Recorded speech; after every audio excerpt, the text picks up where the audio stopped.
दोस्तों, इंसान हमेशा से एक सवाल पूछता आया है, क्या हम इस पूरे यूनिवर्स में अकेले हैं? नासा का परसेवरेंस रोवर इसी सवाल का जवाब ढूंढने मार्स पर भेजा गया था और अब वहां से ऐसे सुराग मिले हैं कि ये सवाल और भी दिलचस्प हो गया है। सोचिए, अगर ये साबित हो जाए कि मार्स पर कभी लाइफ थी, तो हमारी साइंस और हमारी दुनिया बदल जाएगी। मार्स दूर से लाल और खूबसूरत दिखता है, लेकिन हकीकत में ये इंसानों के लिए बेहद कठिन ग्रह है। एटमॉस्फेयर इतना पतला है कि वहाँ एक सांस भी नहीं ली जा सकती। दिन में थोड़ी गर्मी हो सकती है, लेकिन रात को तापमान -100 डिग्री तक गिर जाता है। डस्ट स्टॉर्म्स इतने बड़े हैं कि सब कुछ ढक लेते हैं, लेकिन मार्स के पोल्स पर आइस है और सैटेलाइट्स ने नदियों और झीलों के निशान देखे हैं। जहाँ पानी होता है वहाँ लाइफ की संभावना बढ़ जाती है। नासा ने 2021 में परसेवरेंस रोवर को जेज़ेरो क्रेटर में उतारा।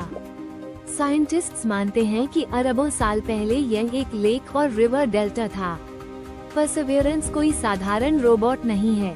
इसमें सुपर कैम, शर्लॉक इंस्ट्रूमेंट और रोबोटिक ड्रिल है। यह मार्स पर चलता फिरता साइंस लैब है। परसेवरेंस ने क्ले रिच रॉक्स कलेक्ट किए। ऐसे रॉक्स वही बनते हैं जहां पानी रहा हो। साइंटिस्ट्स को इनमें अनयूजुअल पैटर्न्स और रेयर मिनरल्स मिले, और सबसे एक्साइटिंग बात, इन रॉक्स में ऑर्गेनिक कार्बन भी मिला। तो सवाल है, क्या ये मार्स पर एंशिएंट लाइफ का सबूत है? लेकिन साइंस हमेशा सवाल पूछती है, ये पैटर्न्स माइक्रोब्स से बने हों? जरूरी नहीं। ऐसे ही पैटर्न्स वोल्केनिक एक्टिविटी या केमिकल रिएक्शन से भी बन सकते हैं। हमारे पास क्लूज स्ट्रॉन्ग हैं, लेकिन प्रूफ अभी तक नहीं। अब आता है Mars sample return mission. NASA और ईसा इसे मिलकर कर रहे हैं।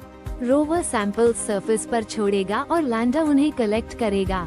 मार्स असेंट व्हीकल उन्हें ऑर्बिट तक ले जाएगा, फिर ऑर्बिटर उन्हें पकड़कर अर्थ तक लाएगा। और अगर सब सही चला तो ये सैंपल्स 2035 से 2039 के बीच अर्थ पर पहुंचेंगे। अगर ये साबित हो जाए कि मार्स पर लाइफ थी, तो लाइफ यूनिवर्स का नेचुरल रूल है। और अगर मार्स पर लाइफ थी, तो यूरोपा, टाइटन और एन्सेलाडस पर भी लाइफ संभव है। ऐसी खोज हमारी सोच और पूरी साइंस बदल देगी। मार्स की रॉक्स हमें शायद यही बता रही हैं कि हम कभी अकेले नहीं थे।